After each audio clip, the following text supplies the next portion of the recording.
Raja Saab treasure release అయిపోయింది. ఎలా అనిపిస్తుంది? రాజాసాబు ప్రభాస్ వింటేజ్ లుక్స్ మాత్రం బాగా అందరిని అలరించింది, బాగా నచ్చింది. అంటే ప్రభాస్ని మనం ఎప్పుడైతే 2010-12 మిస్టర్ పర్ఫెక్ట్, డార్లింగ్ టైంలో వింటేజ్ లుక్స్ ఎలా చూసామో మళ్ళీ అంత ఫ్రెష్ యాంగిల్లో ఇప్పుడు ప్రభాస్ లుక్స్ కనిపించడం చూస్తుంటే చాలా హ్యాపీగా అనిపించింది, బాగా నచ్చింది టీజర్ ఈ వింటేజ్ లుక్స్ విషయంలో మాత్రం. ఎందుకంటే మన బాహుబలి తర్వాత ప్రభాస్లో ఉన్న యాటిట్యూడ్ అయితే చేంజ్ కాలేదు, కానీ ప్రభాస్ స్టార్డమ్ అయితే చాలా చేంజ్ అయింది. అంటే షర్టు ప్యాంట్ వేయటం ప్రభాస్ అసలు మర్చిపోయాడు. కొన్ని సినిమాల్లో చూసుకుని రీసెంట్ కల్కి సినిమా చూసినా కానీ పెద్ద పెద్ద ఏదో చుట్టుకోవటం, అంటే ఈ లుక్ చూస్తుంటే చాలా ఫ్రెష్గా అనిపించింది. మన పాత యాంగిల్లో ఒక 10-12 ఇయర్స్ బ్యాక్ ప్రభాస్ని చూస్తే ఎంతైతే ఖుషిగా ఫీల్ అవుతారో సేమ్ అట్లానే అనిపిస్తుంది. వింటేజ్ లుక్స్ అంటే ఆల్రెడీ ప్రభాస్ లో మనం చూసాం, బట్ థ్రిల్లర్ అండ్ యాక్షన్ సీక్వెన్స్లలో మనకి ఎక్కడ కనిపించలేదు. ఇదే ఫస్ట్ టైం కదా, ఎలా యాక్సెప్ట్ చేస్తారంటారు? ఎందుకంటే మాస్ కదా ఇప్పటివరకు మనం ప్రభాస్ అంటేనే బిగ్గెస్ట్ మాస్ హీరో ఇండియాలోనే. అంత పెద్ద స్టార్ హీరో తోటి మారుతి కూడా ఇంతవరకు ఎప్పుడు కూడా ఒక స్టార్ని డైరెక్ట్ చేసినట్టు ఎప్పుడు కనిపించలేదు. అందరూ చిన్న టైర్ 3 హీరోలు, అప్కమింగ్ హీరోలతోటి. మారుతి సినిమాలు కూడా ఏంటంటే ఈ హర్రర్ టైప్ జనరల్గానే అనిపించింది. ట్రేజర్ చూసినా కానీ ఏం పెద్ద కొత్తగా అనిపించలేదు. విజువల్ ఎఫెక్ట్స్ ఒకటే కొత్తగా అనిపిస్తుంది. అంటే గతంలో ఎప్పుడు విజువల్ ఎఫెక్ట్స్ పెట్టలేదు మారుతి, పెద్దగా చూపెట్టినట్టు కనిపించట్లేదు. ఎందుకంటే వాళ్ళ బడ్జెట్ ప్రాబ్లం అయి ఉండొచ్చు. చిన్న చిన్న హీరోలతో చేస్తే వచ్చేది తక్కువ కలెక్షన్స్ వస్తాయి కాబట్టి బడ్జెట్ ఎక్కువ బెటర్. కానీ ఇక్కడ ప్రభాస్ బిగ్గెస్ట్ హీరో కాబట్టి విజువల్ ఎఫెక్ట్స్ ఒకటి జోడించారనిపించింది. మామూలు రెగ్యులర్ మారుతి ఫార్ములా ఏంటంటే రెగ్యులర్గా ఏం చేస్తున్నాడు, అందరినీ అమాయకుల్ని ప్రజల్ని ఒక పాడుబడ్డ బిల్డింగ్లోకి తీసుకెళ్ళి అక్కడ హర్రరు కామెడీ సృష్టించి హిట్ కొట్టడం మారుతి తెలిసిన ఫార్ములా. ఇక్కడ కూడా సేమ్ అట్లానే కనిపిస్తుంది. చేంజ్ అనేది ఏం కనిపించలే, ఎక్సెప్ట్ విజువల్ ఎఫెక్ట్స్ మాత్రం కొత్తగా పెట్టారు తప్పితే. అది కూడా బడ్జెట్ ఉంది కాబట్టి పెట్టుకున్నారు. రొటీన్ ఫార్ములాతోనే రొటీన్గానే ఉంది టీజరు, కొత్తగా ఏం లేదు. ఇదే ఫార్ములాతో హిట్ కొడదాం అనుకుంటున్నాడు, మరి సక్సెస్ అవ్వాలని చూస్తున్నాను. సేమ్ ఫార్ములాతో మారుతి గారు హిట్ కొడతారా? సేమ్ ఫార్ములా మిగతా సినిమాలు గతంలో సేమ్ ఫార్ములా తోటి హిట్ కొట్టి చిన్న సినిమాలు కొట్టాడు కదా, దీన్ని కూడా అట్లానే ప్రభాస్ కాబట్టి బిజినెస్ ఎక్కువ జరిగిద్ది. బిజినెస్ ఎక్కువ జరిగితే మాత్రం దీనికి ఏం చేయలేము. ప్రభాస్ రేంజ్లో భారీ బిజినెస్ జరిగితే దీనికి ఫస్ట్ రోజు డివైడ్ టాక్ వస్తే మాత్రం దాన్ని ఎత్తుకోవాల్సిందే. రీసెంట్ గా మారుతి గారికి హిట్ అనేది రాలేదు, ఈ సినిమాతో అయినా వస్తుందని అనుకుంటున్నారా? ట్రైలర్ మారుతి ఏంటంటే తక్కువ బడ్జెట్తో తీసేసి నవ్వించేసి ఇట్టు కొట్టాడు. చాలా సినిమాలు చూసాం.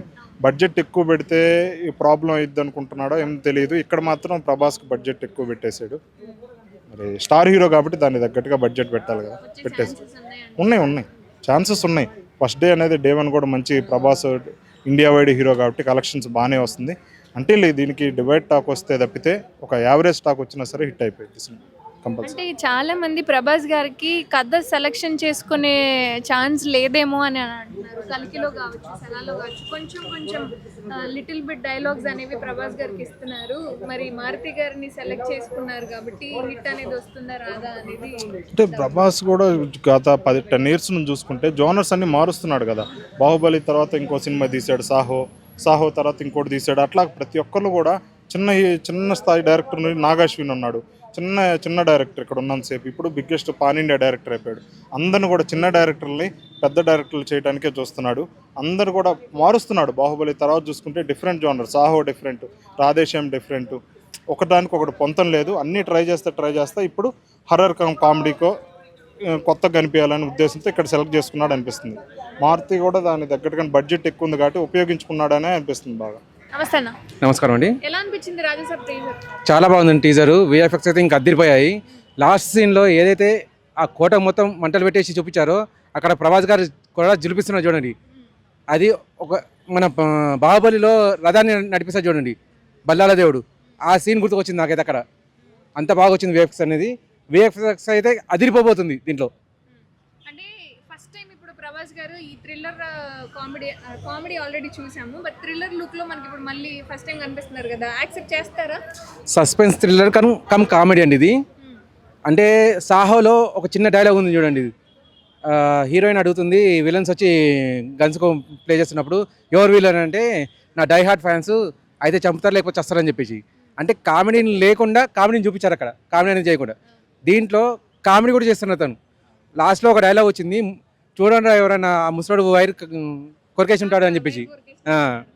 ఆ డైలాగ్లో కామెడీ ఫుల్ కనిపించిందండి. అంటే కామెడీ అనేది ఎంటర్టైన్మెంట్ ఫుల్ చేయబోతుందండి మూవీ. ప్లస్ సస్పెన్స్ థ్రిల్లర్ ఎలాగో ఉంది.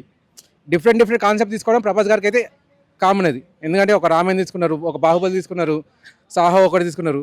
అలానే ఇప్పుడు సస్పెన్స్ థ్రిల్లర్ కమ్ కామెడీ అన్నట్టు. అంటే బుచ్చిబాబు ఓన్లీ కామెడీ చేశారు, ఇప్పుడు కామెడీ కమ్ సస్పెన్స్ థ్రిల్లర్ అంటే ఇంకా డబుల్ ఎంటర్టైన్మెంట్ రాబోతుందండి మనకు.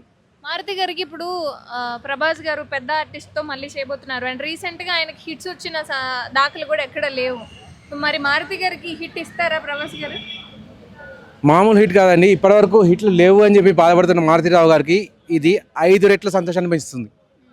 ఎందుకంటే దీంట్లో సంజయ్ దత్ గారిని కూడా చూపించారు. సంజయ్ దత్ గారిని ఒక కోటన్ అంటే నాకు చూసిన వరకు అర్థమైంది ఏంటంటే సంజయ్ దత్ గారు ఒక ఆత్మ, తన కోటను తను రక్షించుకుంటున్నారు.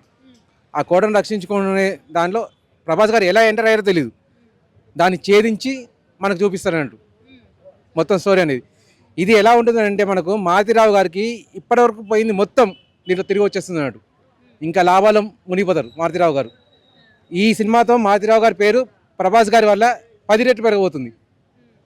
అంటే ఇప్పటి వరకు అంటే మనం మాస్ కదా, అంతా మాస్ మాస్ యాంగిల్లో హై కట్అవుట్ ఉండి రా పెద్ద పెద్ద డైలాగ్స్ ఉండి అట్లా యాక్సెప్ట్ చేశారు కదా. మీరు ఇప్పుడు పాన్ ఇండియా లెవెల్లో వస్తుంది మళ్ళీ కామెడీ అంటే మళ్ళీ వెంటనే బెడ్స్ కొడుతుందేమో అంటున్నారు. అదేనండి, ఆల్రెడీ సాహులో చిన్న డైలాగ్ అండి అది, అయినా కానీ కామెడీ ఫుల్ పండింది దాంట్లో. అంటే ఫేస్ అనేది ఎక్స్ప్రెషన్ ఏం చేంజ్ చేయలేదు, కానీ అక్కడ థియేటర్ మొత్తం నవ్వులతో దద్దరిల్లిపోయింది. ఆ చిన్న కామెడీకే అంతా వచ్చినప్పుడు పాన్ ఇండియా లెవెల్లో ఖచ్చితంగా యాక్సెప్ట్ చేస్తారు ప్రభాస్ గారిని కామెడీ అండ్ సస్పెన్స్ థ్రిల్లర్లో. యాక్చువల్ నేను అనుకున్నది ఏంటంటే రాజా సాబ్ అని చెప్పేసి రాజాబాబు కానీ రాజాసాబ్ అని పేరున్నప్పుడే ఏదో రాజుల పరంగా ఉండొచ్చు స్టోరీ అని చెప్పేసి, కానీ ఇప్పుడు టీజర్ చూశాక అర్థమైంది ఏంటంటే రాజులది కాదు, సంజయ్ దత్ గారి కోటను ఈయన ఎలా కాపాడబోతున్నారు అంటే ఒక రాజు ఎలా కాపాడబోతున్నారు అని చెప్పేసి, అది రాజాసాబ్ అన్నట్టు ఇది.